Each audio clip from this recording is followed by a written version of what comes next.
में वो बल है, आप उसका स्मरण करिए, आप उस रस तत्व को धारण करिए, आप उस भक्ति को धारण करिए, आपको सुख का अनुभव होगा। एक बात और अच्छे से याद रखिएगा, कहीं लग जाए आपकी जिंदगी में कि अब मेरा जीवन बहुत नरक सा निकल रहा है, बहुत कष्टमय निकल रहा है, ये बेलपत्री लेना, इस बेलपत्री के बीच वाले पत्ते पर पीला चंदन लगा लेना। कितना लगाना है? बीच वाला जो पत्ता है उस पर पीला चंदन। जब आपको लगे कि मेरा जीवन बहुत कष्टमय है, अब ये रोग, अब ये कष्ट दूर ही नहीं हो रहा, अब ये आए दिन तकलीफ पर तकलीफ बढ़ती जा रही है, आए दिन रोग बीमारी, पैसा घर में बच नहीं रहा, बहुत कष्टमय जीवन है, इसमें लगाओ पीला चंदन बेलपत्री की बीज पत्ती पर। महाराज, और बीज पत्ती पर जब चंदन लग जाए, लगने के बाद में ये दोनों पत्ती पर लाल चंदन लगा लीजिए। इन दोनों पत्ती के बीच में जो डंडी का भाग होता है, आपको कहा था, आपको स्मरण में होगा शायद, हमने जब बेलपत्री की महत्वता बताई थी तो उस बेलपत्री की महत्वता में कहा था ब्रह्मा विष्णु महेश ये तीन हैं, बोला था।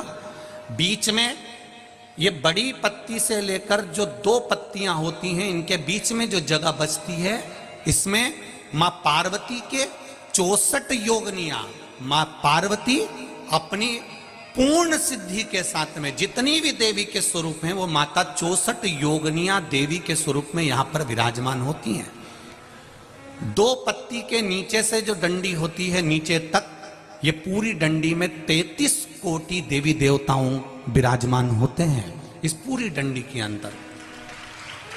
तो ये बीच वाली पत्ती है, ये जो बीच वाली पत्ती का जो भाग होता है, इस पत्ती के भाग में शहद का प्रयोग कर कर, यहां पीला चंदन, लाल चंदन, लाल चंदन, शहद का प्रयोग कर कर, इसी तरह से पकड़कर ये बेलपत्री की जो डंडी है वो अशुक सुंदरी पर जब आप समर्पित करें तो जहां से जल बहता है उस ओर पर इस पत्ती को चढ़ाकर केवल आपके हृदय की बात कहकर देवाधिदेव महादेव से कोई भी शिव जी का मंत्र, पंचाक्षर नमः शिवाय, षडाक्षर ओम नमः शिवाय, श्री शिवाय नमस्तुभ्यम, या महामृत्युंजय मंत्र, जो शिव का मंत्र हो आपके पास में, उसको बोलते हुए देवाधिदेव महादेव को धीरे धीरे जल की धार चढ़ाना प्रारंभ करो। जल की धार जब पूर्ण होने लगे, उसमें थोड़ा जल बचे, तब अशोक सुंदरी पर जो तुमने बेलपत्र चढ़ाई है वहां उस जलधार को चढ़ाए। ये प्रयोग आपको केवल सोमवार की अष्टमी पढ़ने पर ही करना है। कौन से दिन करेंगे? जम के बोलिए जरा। सोमवार की अष्टमी पढ़ने पर यह प्रयोग करें और जल चढ़ाकर बाबा से विनती कर कर उसी बेलपत्र को वापस उठाकर कहीं जलाशय में या किसी पेड़ के नीचे विसर्जन कर दें और एक लोटा जल वहां भी चढ़ा दें। बस निवेदन कर कर आ जाइए, मेरा बाबा 3 माह के अंदर हाथ जरूर पकड़ेगा और आपको दलदल से बाहर निकाल देगा। एक यही प्रयोग का एक फल आया, देखिए आप।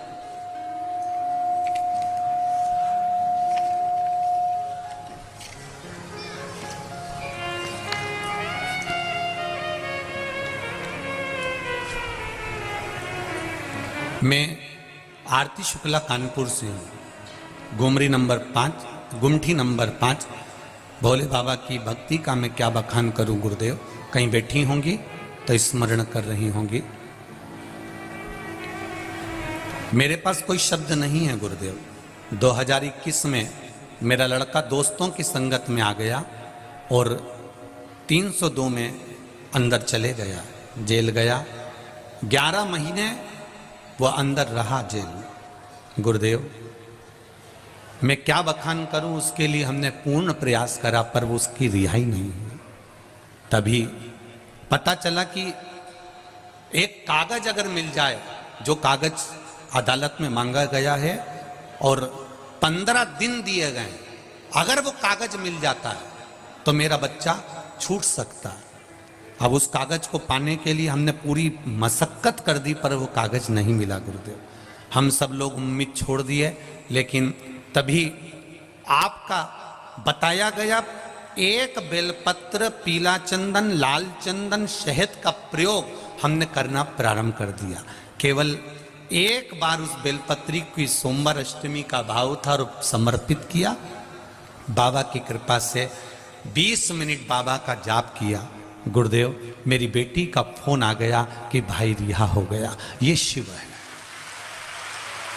ये शिव है, ये शंकर है। बैठिए, कहीं खड़े हो तो बैठ जाइए। ये ओघरदानी है। इसका प्रयोग के ये बेलपत्र वही है जिसको आप हमेशा चढ़ाते आए, जल भी वही है जिसको आप हमेशा चढ़ाते आए, चावल भी वही है जिसको आप हमेशा चढ़ाते आए, गुलाब की पंखड़ी भी वही है जिसको आप चढ़ाते आए। जल वही है, गुलाब वही है, पत्ती वही है, बेलपत्र वही है, मंदिर वही है। केवल इसको चढ़ाने के लिए तुम अब सोचते हैं लोग, हम तो कब से जल चढ़ा रहे हैं, हम तो कब से बेलपत्र चढ़ा रहे हैं, हम तो कब से फूल चढ़ा रहे हैं, हम तो कब से चावल चढ़ा रहे हैं। तुम चढ़ा रहे हो, पर अभी तक जो चढ़ा रहे थे, जैसे सास चढ़ा के आती थी ना, वैसे नियम से चढ़ा रहे थे। हमारी तो सास भी आंवले की पूजन करती थी तो हम भी कर रहे हैं। जैसे घर में तुम्हारे भगवान की पूजन सास भी करती थी तो हम भी कर रहे हैं। वो भी 2 अगरबत्ती लगाते थे, हम भी लगा रहे हैं। दुकान जाते हो, सफाई करते हो, 2 अगरबत्ती लगा देते हो। जैसे पहले से चला आ रहा है वही की वही तुम अभी तक कर रहे हो। क्यों? क्योंकि हमारी सास करती थी, हमारे ससुर करते थे, हमारे पिताजी करते थे, हमारी माँ करती थी। जो पहले से करती आई उसका स्मरण तुमको रखा। तुम विश्वास रखकर नहीं कर रहे हो, तुम ये कर रहे हो कि हमारे यहां से तो पहले से चले आ रहे हैं, हम तो पहले से करते आ रहे हैं, हम तो पहले से मंदिर जा रहे हैं। ये तुम एक नियम बनाकर कर रहे थे कि हमारे पूर्वज करते आए हैं तो हमको करना है। पर अब तुम जो जल चढ़ा रहे हो, अब तुम जो बेलपत्री चढ़ा रहे हो, अब तुम जो चावल चढ़ा रहे हो, अब तुम जो धतूरा चढ़ा रहे हो, अब तुम जो पुष्प चढ़ा रहे हो, उसको चढ़ाने में तुम्हारा पूर्व का समय भूल गए। अब तुम्हारा विश्वास अंदर से जाग गया कि मैं ये चढ़ाऊंगी तो मेरा महादेव मेरे लिए तत्पर खड़ा। अब गया समय, अब तुम्हारा विश्वास जागृत हो गया। अब विश्वास की जागृतता है, अब विश्वास की प्रबलता आ गई, अब विश्वास जागृत हो गया, भरोसा दृढ़ हो गया। और जब भरोसा दृढ़ हुआ, विश्वास जागृत हुआ, तब परमात्मा को मिलने में देरी नहीं। और अच्छे से समझो इस बात को, हमने शिव पर विश्वास नहीं करा तब तक ये मन भटकता रहा। किसी ने बताया वहां चले जाओ, वहां से ये काम हो जाएगा, वहां चले जाओ, वहां से ये काम हो जाएगा, वहां चले जाओ, वहां से ये काम हो जाएगा, वहां चले जाओ, वहां से ये काम हो जाएगा। अपन भटकते रहे। कोई कहता काल सर्प दोष है, कोई कहता वास्तु दोष है, कोई कहता पितृ दोष है, कोई कहता ये दोष है, कोई कहता वह दोष है। हमने जिंदगी भर सारे दोष निकाले, पर हम ये नहीं निकाले कि हमारे कर्म में क्या दोष है। हमने वास्तु दोष की पूजन कराई, पितृ दोष की पूजन कराई, काल सर्प दोष की पूजन कराई, पर अपना दोष भी तो मिटाओ कि हम पूर्व में जो कर आए हैं वो कटेगा कैसे। मकान का सीढ़ियां यहां से बनाओ, बाथरूम तोड़ो यहां से बनाओ, रसोई घर उधर बनाओ। हमने पूरा तोड़ दिया, उसके बाद भी सुख नहीं आया। हमने 4 बार जाकर पितरों की पूजन करा दी तो भी सुख नहीं आया। हमने काल सर्प दोष की पूजन करा दी तो भी सुख नहीं आया। फिर वो सुख क्यों नहीं मिल रहा? उसका एक कारण है, ये सब दोष तो बाद में है। पहले हमने पूर्व में जो कर्म करा था, किसी का दिल दुखाया होगा, किसी को कष्ट दिया होगा, वो दोष जो हमारे कर्म में लिखा हुआ है वो कोई पूजन से नहीं कटेगा, बस केवल कटेगा तो आपके भजन से कटेगा। आप करो भगवान की भक्ति। आप जितना भगवान का भजन करोगे, आप जितना कीर्तन करोगे, आपको स्वयं को करना पड़ेगा। मैं खाऊंगा मेरा पेट भराएगा, ये खाएंगे इनका पेट भराएगा, आप खाओगे आपका पेट भराएगा। भगवान की पूजन में तुम्हारा टच चल सकता है। पति पूजन करेगा, पत्नी टच करके बैठी रहेगी, ये तुम्हारी भगवान के पूजन में चल सकता है, पर कर्म काटने में टच नहीं चलता।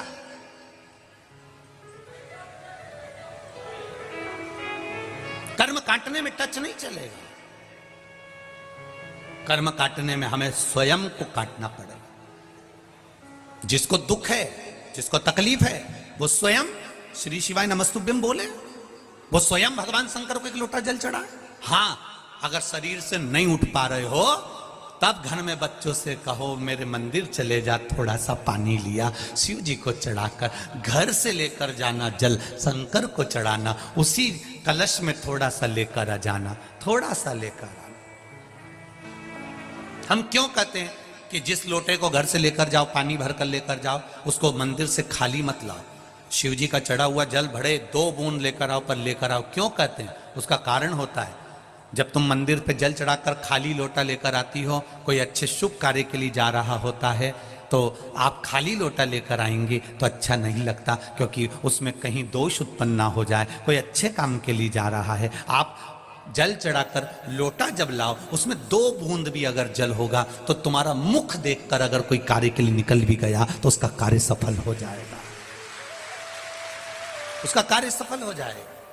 हमारे बुजुर्ग कहते थे भरा हुआ कलश देखा जाता है तो जल चढ़ाकर जब आप आ रहे हो, इसलिए हम कथा में भी कहते हैं, कोई शंकर जी के मंदिर जाने वाला, शिव जी पे जल चढ़ाने वाला, शंकर को एक बेलपत्र चढ़ाने वाला, शिव तत्व को जानने वाला, शंकर की कथा सुनने वाला, कहीं से निकल कर जा रहा हो, उसका केवल मुख का दर्शन कर कर आप चले जाओ किसी काम के लिए, आपका कार्य वो सफल होकर ही मानेगा। केवल वो शिव के मंदिर से आ रहा था, वो केवल थोड़े दिन की दूल्हा दुल्हन का अकड़ है।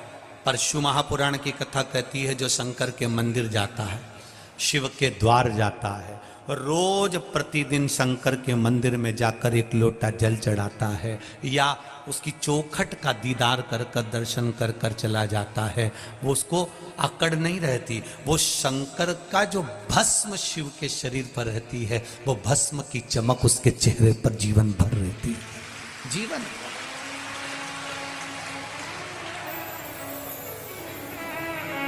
मैंने तेरे ही भरोसे ओ बाबा, तेरे ही भरोसे हवा बिच उड़ती जावांगी, बाबा डोर हथों छड़ी नाम कट्टी जावांगी, भोले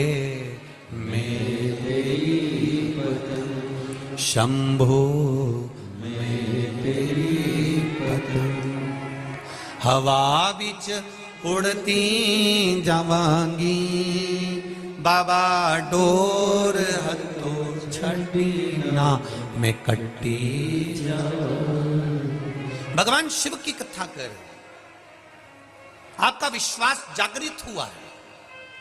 अब आप पुरातन समय के अनुसार मेरी सास जल चढ़ाती थी वो नहीं, अब आप जल चढ़ा रहे हैं तो उसमें आपका विश्वास है कि मैं शंकर को जल चढ़ाऊंगी, बाबा मेरी सुनेगा। मेरा पिता, मेरा बाबा अभी बैठा है।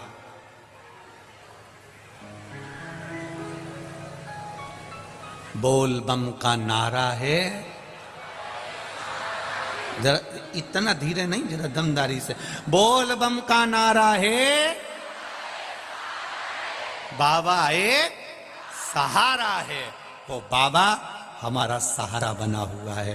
कोई भी हाथ छोड़ दे, कोई भी हमारा साथ छोड़ दे, पर एक मेरा देवाधिदेव महादेव तुम्हारे पल पल, घड़ी घड़ी, क्षण क्षण में तुम्हारे साथ हर पल रहे। और फिर कह रहा हूं, इस व्यासपीठ से दिल से कहकर जा रहा हूं, आपने दिल से सुना है। दिल का तू किनारा है, मेरी नैया का तू किनारा। आपका विश्वास जागृत करिए, आपका भरोसा जागृत करिए, आपकी दृढ़ता जागृत करिए। जब जागृत हो जाएगी तब सुख अपने आप आ जाएगा। मंदिर जाते हो आप लोग? सब जाते हो? विश्वास रखकर जाना, भरोसा रखकर जाना। जब घर से जल लेकर जाओ ना, जब घर से जल लेकर जाओ, तब मटके में से जब पानी भरो, लोटे में से पानी भरो, नल में से जब पानी भरो, तुम जब घर से जल लेकर जाओ, लोटे में से पानी भरो, नल में से जब पानी भरो, तुम जब घर से जल लेकर जाओ, तो तुम्हारे भीतर एक विश्वास होना चाहिए, मैं अपने बाबा से मिलने जा रही हूँ। अपने घर का दुख, दर्द, तकलीफ, मेरे मन की बात मैं बाबा से कहने जा रही हूँ। अगर तू नहीं सुनेगा तो सुनेगा कौन? कौन सुने?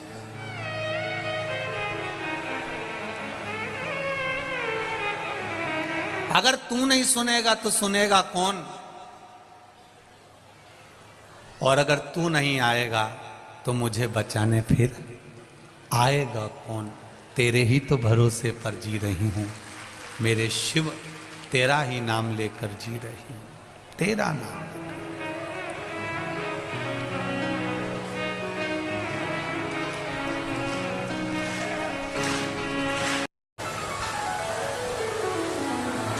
संकट कुछ भी हो, दुख कैसा भी हो, जब तक कुंवारी है बेटी उसको देखने वाले ढेर आएंगे। जब शादी हो जाएगी तो एक जगह स्थिर है, फिर कोई नहीं आता। उसी तरह शंकर भगवान का सेवा करने वाला, पूजन करने वाला, भजन करने वाला, शिव मंदिर जाने वाला, शंकर को एक लोटा जल चढ़ाने वाला फिर कभी नहीं भटकता, एक जगह स्थिर हो जाता है। फिर उसका भटकना बंद,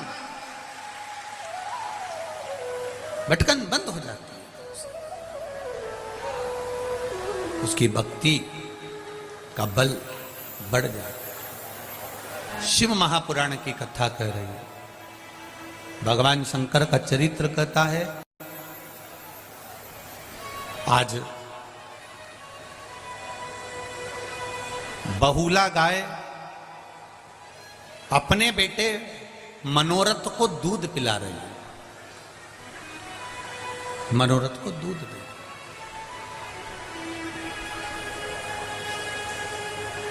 जब बहुला गाय अपने बेटे मनोरथ को दूध पिलाती है, बहुला गाय जब अपने पुत्र मनोरथ को दूध पिला रही होती है, तब मनोरथ को दूध पिलाते पिलाते पिलाते पिलाते मुंह में फेन आ जाता है। बछड़ा जब दूध पीता है ना, आप दर्शन करिएगा,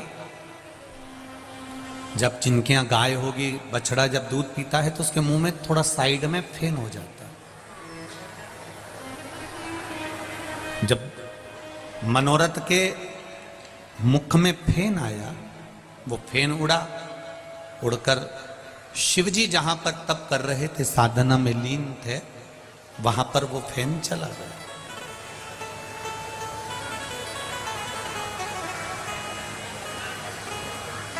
शिवजी को चढ़ने वाली सारी वस्तुएं झूठी हैं।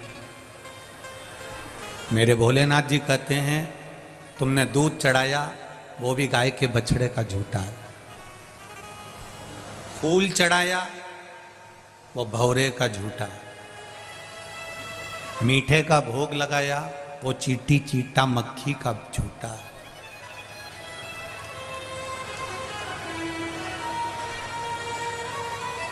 सब झूठा। जल चढ़ाया वो मछली का झूठा है। जितनी भी वस्तु हम भगवान शंकर को दे रहे हैं वो सब झूठी है। शिव जी कहते हैं ये सारी वस्तुएं झूठी है। ये ब्रह्मा जी भी कह रहे हैं भगवान विष्णु को, भगवान नारायण से कह रहे हैं ब्रह्मदेव कि शंकर भगवान को जो भी चढ़ा वो सब झूठा है, शिव जी को जो चढ़ा वो झूठा है। इसके बाद भी शंकर भगवान राजी रहते हैं अपने भक्तों से। शिव जी उसके बाद भी राजी रहते हैं अपने भक्तों से। उसका कारण क्या है? शिव महापुराण कहती है उसका केवल एक कारण है।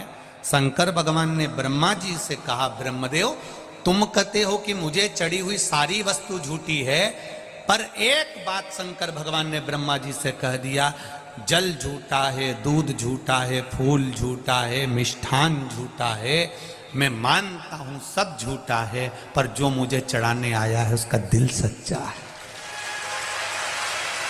जो मुझे समर्पित करने आया है उसका आत्मा, उसका मन, उसका चित्त सच्चा, उसका हृदय सच्चा। अब आप लोग अगर आए हो,